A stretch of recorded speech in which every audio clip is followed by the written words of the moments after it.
નમસ્કાર. News of Gandhinagar daily headlines today.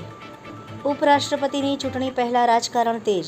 Chandrababu નાયડુના વિરોધી નેતાનું પણ એનડીએ ઉમેદવારને સમર્થન. પાટણ સિદ્ધપુર હાઈવે પર સલામતી માટે નવા ડિવાઈડર લગાવતા અકસ્માતો ઘટશે. દેવું કરી ઘી પીવા જેવો ઘાટ. ગુજરાતનું દેવું 4.90 લાખ કરોડને પાર. તાઇફાઓ પાછળ સરકારનો ધૂમ ખર્ચ. શ્રાવણ માસના છેલ્લા સોમવારે પાટણમાં ભક્તિમય માહોલ. શિવાલયોમાં વહેલી સવારથી ભક્તોની ભીડ. બીલીપત્ર દૂધથી અભિષેક. તંત્રી લેખ. ધર્મ, ઈમાનદારી અને બ્રાન્ડિંગ બિઝનેસની સફળતાની બ્લોકબસ્ટર ફોર્મ્યુલા. હોમ લોન લેતી વખતે વ્યાજદર સ્પ્રેડ પર ધ્યાન આપો. આનાથી લાખો રૂપિયા બચાવી શકાય છે. હૈદરાબાદમાં જન્માષ્ટમીની શોભાયાત્રામાં દુર્ઘટના. રથ વીજના તાર સાથે અથડાતા 5 ભક્તોના મોત. તાલીમ દરમિયાન ઈજાઓ બાદ રજા આપવામાં આવેલ કેડેટ્સની દુર્દશા અંગે સુપ્રીમ કોર્ટનો સુઓ મોટો. અમદાવાદના 31 પીઆઈની આંતરિક બદલી. પોલીસ કમિશનર GS માલિકનો મોટો નિર્ણય.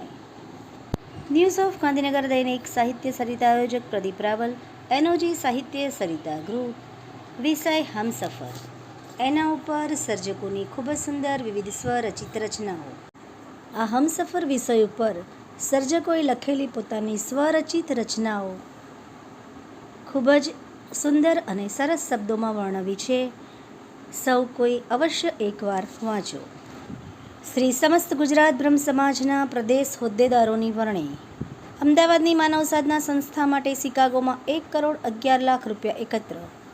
સનરાઈઝ ઓક્સિજન પાર્ક ખાતે ધરતીપૂજન અને પ્રથમ તબક્કાનો વૃક્ષારોપણ કાર્યક્રમ યોજાયો. સાયલા તાલુકાનો બેસ્ટ આત્મા ફાર્મર્સ એવોર્ડ ભાનુભાઈ ખવડને મળ્યો. લેવા પાટીદાર સમાજ USA સંમેલન. ધાનેરા તાલુકાનો 79મો સ્વાતંત્ર્ય દિવસની ઉજવણી રામપુરા મોટા ગામે કરવામાં આવી. ધાનેરા પોલીસ ઇન્સ્પેક્ટર MJ ચૌધરીને સન્માનપત્ર આપી સન્માનિત કરાયા. આ ઉપરાંત મિત્રો, આપને વધુ વિગતવાર સમાચાર નિહાળવા હોય તો આપ અમારી વેબસાઇટ www.janfaryadnews.com પર નિહાળી શકો છો. આભાર. મીનાક્ષી રાવલ, ગાંધીનગર.